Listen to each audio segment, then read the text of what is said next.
Like a Dragon Infinite Wealth released a week ago, and while there's still many things I want to explore of it, there are many things I also want to talk about.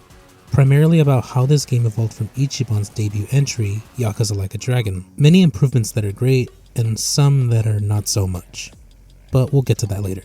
The improvements made between these two games are drastic, and as expected, seeing as how they had 3 different games released between these two. So let's go over them one at a time. We'll begin by talking about the combat, since it's the thing you'll be seeing the most throughout your playthrough. The job system is similar to 7, where you can change jobs at any point during the game, except they are done at Alo Happy Tour setups. Jobs are also not restricted to certain outfits, and you can use anyone whenever you want. A couple of jobs make a return, and there are many new ones too, all of which are great. The combat has significantly improved from the previous entry. Now during your turn, you are able to move around the area within a specific range. This increases as you level up. This allows you to do attacks that deal extra damage, including proximity bonuses and back attacks. There are also new moves such as weapon attacks when standing near any object that gives you a note to do so, combo attacks when standing near one of your allies once you increase your bond with them, and grapples which can be used to break an enemy's guard.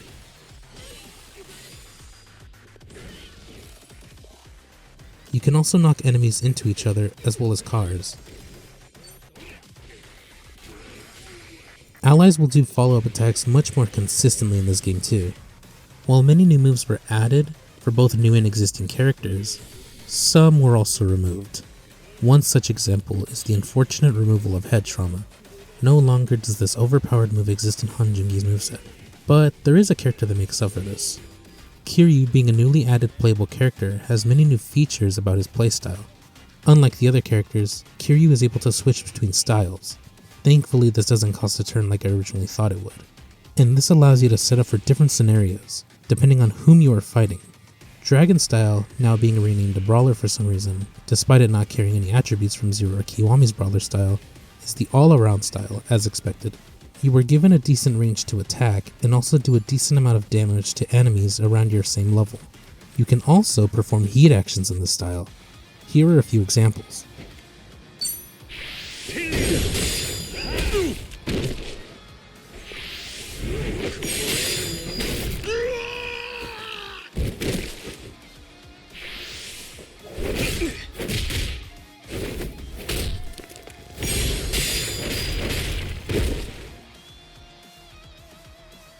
Rush style gives you the largest range to move around, and provides you with the ability to do 2 basic attacks, which in some situations can let you defeat 2 enemies in a single turn.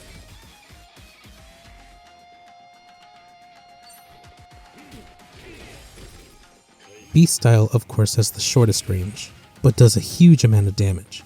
It's important to note that depending on the style you're in will determine how much damage you take. Rush style will receive the most amount of damage, while Beast will receive the least. Kiryu also has a unique attack depending if you are within range of the enemy or not.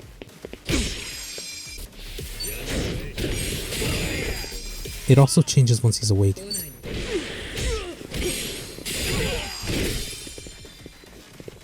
While discussing the combat, you may have noticed these infinity symbols down at the bottom. These are identifiers for the height meter, which let you do unique tag attacks with each of the party members.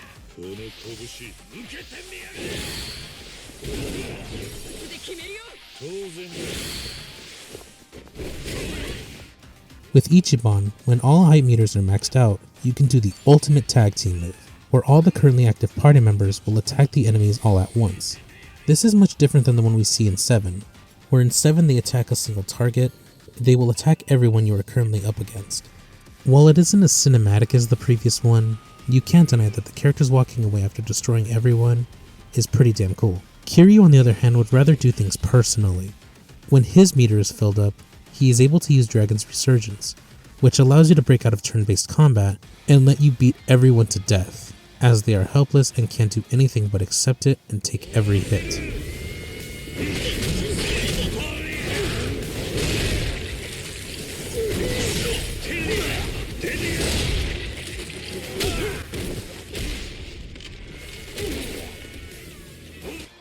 Besides the main playable cast, you are once again able to use summons, which also have evolved themselves, Now, depending on who is summoned, some characters will fight by your side, actively taking turns during battle for a select period of time. Those that do not stay with you also don't cost a turn like before, meaning once a pound mate is done doing what they do, Ichiban or Kiryu will still be able to take a turn. You also don't have to wait a certain amount of battles to use them again, as you can even use them multiple times in a single battle. The pound mates provide benefits at an additional cost. With these, they will do extra damage during their turn. These updates to the battle system are great. The many more options they gave the player really do help and make playing the game significantly better than 7. Oh, and one more small thing. If you're ever tired of having to fight low-level enemies, don't worry. You were able to use something called Smackdown, which immediately ends the fight as you defeat them swiftly. However, this isn't the only area where the game has evolved. We have the common minigames and side content that we have seen over the years, like baseball, mahjong, shogi, and even the return of ones like the can collector from 7. But newer minigames are also added like Crazy Delivery, which is essentially the food delivery version of Crazy Taxi, a classic arcade game from Sega, delivering food to the people of Hawaii in style. No need for Uber Eats, which is now sponsored in Yokohama. Just call Ichiban and he'll get your food to you in seconds. So long as you're ordering a burger, pizza, or sushi, that is. The biggest piece of new side content is definitely Dontoko Island, a new area away from Honolulu. This minigame takes a lot of inspiration from Animal Crossing, allowing you to explore an island, catching insects to sell, craft, and decorate your island with said items, as well as inviting people to your island, many of which you will meet throughout the story, upon many other things to build your dream getaway resort. Karaoke of course returns with many classics and new songs to sing with your fellow party members.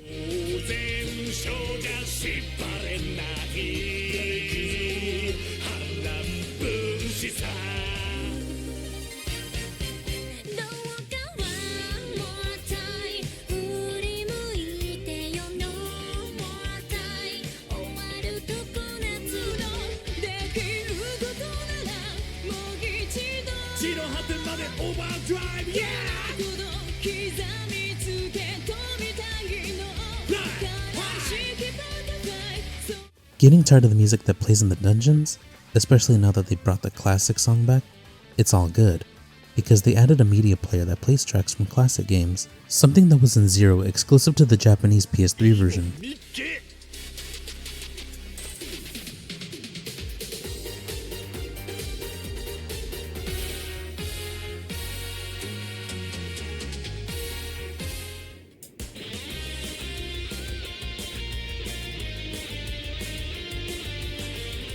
Party chats in themselves also evolved. While they still have the original ones that include the entire group, there are now character-specific chats done between the party leader and another member of the party. Sub-stories are back, of course, and don't go thinking they've gotten stale. In fact, they still carry that charm that we love about these games, while improving upon it with this entry.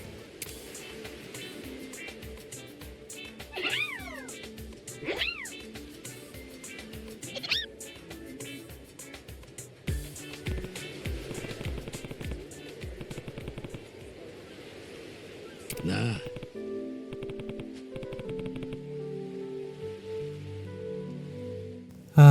Never change, RGG. Never change. Upon this, there is also the bucket list, where you can look back at the simpler times as Kiryu at nostalgic sites, reminiscing about the past and all the good times you've had. This is also used to awaken Kiryu. This is pretty much Kiryu's version of Ichiban's personality system, where he can obtain upgrades to his combat. The bucket list also features Memoirs of the Dragon, which lets you look back at the memories you've collected in more detail, but I'll let you see the rest for yourself. Sujimon can be collected once again by simply battling people in dungeons or on the street. You can look at your Sujidex to see everything that you've encountered, but it doesn't end there. You can now battle trainers who have their own Sujimon. Although basic as you're only given a single attack along with a special attack, it is kind of enjoyable to play this little minigame. Oh, would you look at that? Raids also appear around the city, not like the ones from Pokemon, but this is pretty much how you catch your Sujimon. Otherwise, you can get them by playing gacha games that are around Hawaii. There is also a storyline related to this, where you have to take out the Discreet Four, similar to the Elite Four from Pokemon. Little extras and quality of life stuff have also been added. Traversing the city has never been easier. 7 was the first game to introduce the ability to call taxis directly from your phone. no longer forcing you to find the nearest taxi to get to your destination quicker. And now in Infinite Wealth, you can take a taxi directly from the map. Just hover over the area where you wish to go to, and boom, now you're at your destination. It's something so small, but it makes traveling the city even faster than it was before. You were also provided a segue if you wish to better explore Hawaii or any other city. It's basically the successor to the skateboard from Lost Judgment. While you can't do any cool tricks on it, and it must be charged regularly, you at least don't have to worry about bumping into people and immediately coming to a stop, like enemies that get in your way all of a sudden in Lost Judgment, which may throw you into a battle on accident.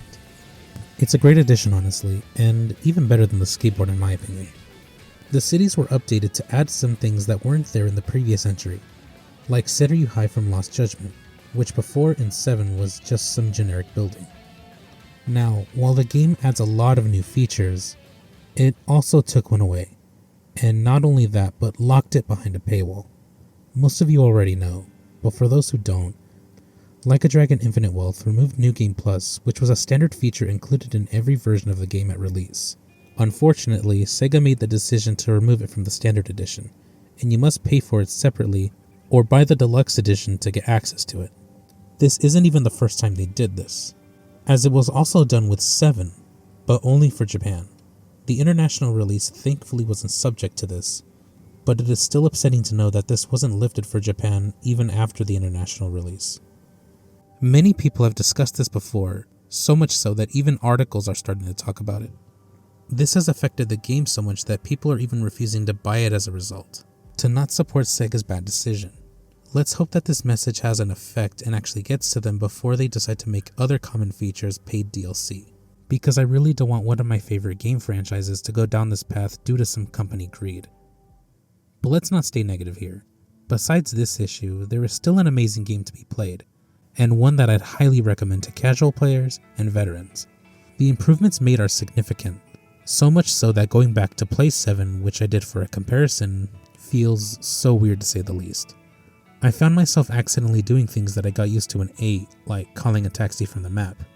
Of course, this doesn't disregard 7 as a great game, just that it didn't feel as smooth to play 7 after Infinite Wealth. But it's still a great game. And that pretty much sums up the evolution of 7 to Infinite Wealth. There are a lot of drastic changes and improvements made to the combat and other aspects of the game, many of which I and many other people appreciate. And let's hope that for any future releases they think of many more innovations they can make to the game. Hopefully decisions that are not going to be as bad as this. Anyway, thanks for watching. I appreciate all of you who watch my videos to the end. And even if you don't, thanks for taking the time to look at them. It really does mean a lot. It really does. And with that, take care, and I'll see you guys later.